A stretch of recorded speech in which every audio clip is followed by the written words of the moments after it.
आपका फिर से स्वागत है हमारे चैनल पर। तो दोस्तों, अगर आपने पार्ट 1 नहीं देखा है तो डिस्क्रिप्शन में लिंक दिया गया है, पहले वो देख लीजिए ताकि आपको पूरी कहानी समझ आए। तो चलिए अब जानते हैं आगे क्या हुआ। अगले दिन साहिल के घर पूजा हो रही थी। सभी लोग पूजा में लीन थे। पंडित जी मंत्र पढ़ रहे थे। साहिल के पापा अनिरुद्ध, उसकी मां शीतल और आस पड़ोस के लोग सभी मौजूद थे। शीतल अपनी नौकरानी रूही से कहती है, रूही, वो फूल ले आना जो तुम पूजा के लिए लाई थी। रूही फूल लेने अंदर जाती है, लेकिन जैसे ही वो वापस आती है साहिल को उसकी जगह शांति दिखाई देती है। साहिल डर से कांप उठता है।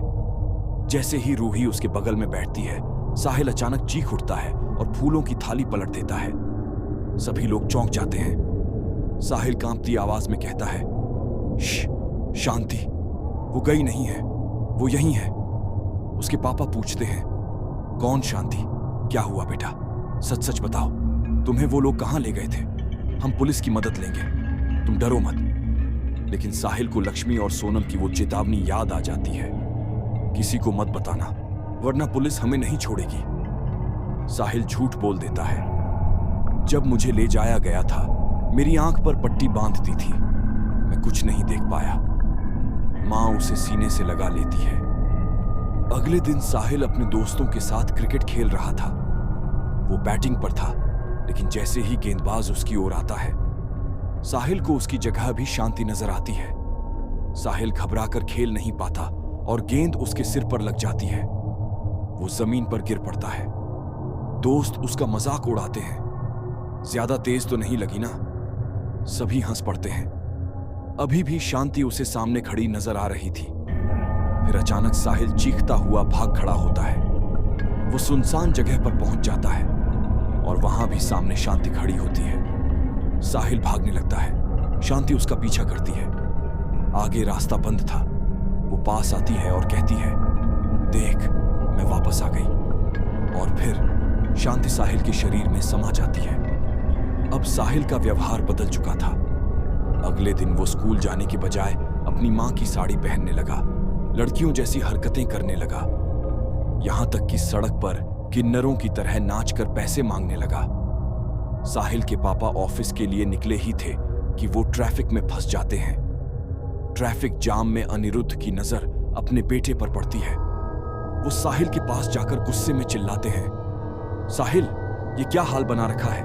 साहिल कहता है, साहिल? कौन साहिल? मैं शांति है। अनिरुद्ध जबरदस्ती उसे घर ले जाते हैं, मगर अब साहिल बदल चुका था। वो मां बाप दोनों से उल्टा सीधा बोलता है। साहिल के पापा उसे एक कमरे में बंद कर देते हैं। रात में साहिल जानवरों की तरह खाना खाने लगता है। जब उसके पापा उस पर जोर से चिल्लाते हैं तो साहिल अपने पिता को मारने तक पर उतर आता है और वह घर से बाहर चला जाता है। शांति के कब्जे में आया साहिल अब सोनम से बदला लेने निकल पड़ता है। वो सोनम को रास्ते में रोककर कहता है, क्या तुझे लगा था कि शांति चुपचाप अपनी मौत को स्वीकार कर लेगी? सोनम चौंक जाती है और साहिल एक ही झटके में सोनम का सिर धड़ से अलग कर देता है। फिर एक बारात में जहां किन्नर नाच रहे थे वहीं साहिल भी शांति के रूप में नाचने लगता है, लेकिन लक्ष्मी और दूसरे किन्नर उसे रोकने की कोशिश करते हैं। लक्ष्मी भी उसे पहचान जाती है और कहती है, शांति, ये मासूम बच्चा है, इसे छोड़ दो। लेकिन शांति चिल्लाती है, मेरी मौत की वजह तू ही है लक्ष्मी, अब तुझे छोड़ूंगी नहीं। लक्ष्मी कहती है, मैं इस बच्चे को कुछ नहीं होने दूंगी, ये वादा है मेरा। फिर कुछ किन्नर साहिल को ले जाते हैं। वहीं साहिल के माँ बाप वहां आ जाते हैं और किन्नरों से पूछते हैं, हमारा बच्चा कहाँ है? लक्ष्मी उनके माँ बाप को सारी बात बताती है और फिर कहती है कि शांति की आत्मा अब साहिल पर सवार है, हमें उसे रोकना होगा वरना वो साहिल के शरीर में हमेशा हमेशा के लिए समा जाएगी। हमारे पास वक्त बहुत कम है। फिर लक्ष्मी और साहिल के माँ बाप बौद्धशरम्मा के मंदिर में जाते हैं और सभी मिलकर देवी से प्रार्थना करते हैं कि साहिल को बचा लो। लक्ष्मी कहती है, माँ, अगर आज उस बच्चे को कुछ हो गया ना तो आज ये लक्ष्मी अपनी जान दे दी। माँ, आपको उसकी रक्षा करनी होगी, उसकी रक्षा करो माँ। वहीं दूसरी ओर शांति अपनी अंतिम साधना पूरी करने जा रही थी। उसके पास सिर्फ एक आखिरी कदम बचा था, मुर्गे की बलि, जिसके लिए वह साहिल के शरीर से बाहर आई हुई होती है और साहिल वहीं पर बेहोश पड़ा था जैसे ही शांति वार करती है। बौछार अम्मा की कृपा से गलती से उसका खुद का हाथ कट जाता है। उसी समय लक्ष्मी को फूल गिरने के रूप में बौछारम्मा देवी का इशारा मिलता है। शांति जलने लगती है। वह तड़प रही थी, वह बहुत दर्द महसूस कर रही थी और उसकी आत्मा हमेशा के लिए खत्म हो जाती है। वो मुर्गा जीवित रह जाता है क्योंकि मुर्गा बौछारम्मा की सवारी होता है।